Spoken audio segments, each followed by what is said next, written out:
The simple answer would be God is working on that. He has brought so many situations in my life that has reminded me that it's not about what I do, but it's about who I am becoming.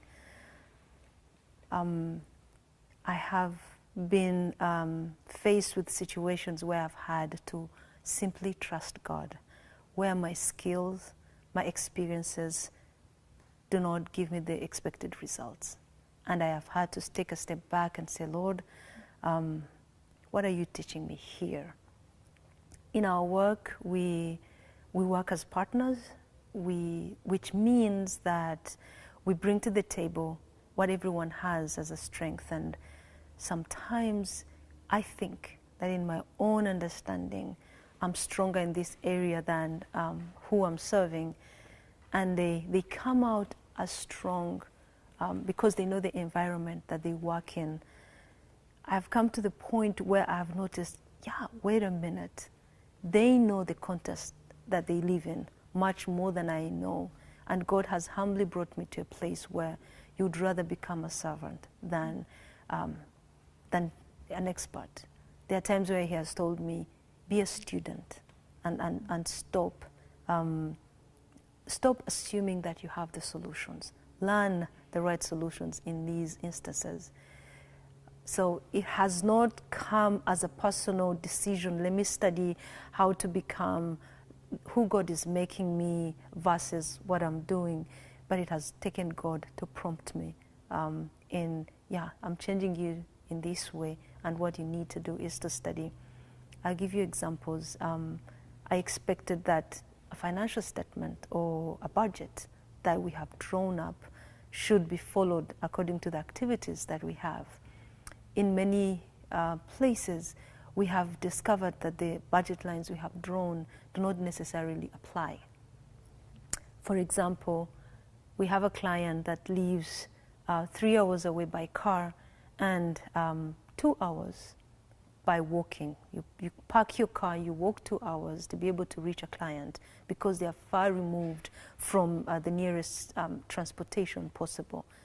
In our planning, if we expect one of our volunteers or one of our staff in the field to do 5 visits in the week, they might end up doing only that 2.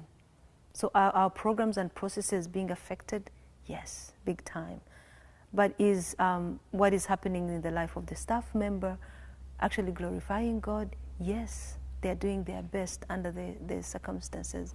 And so I did not think that working in the US, working on the international level, I was going to meet times where I would have to surrender and say, Lord, I don't know what to do here.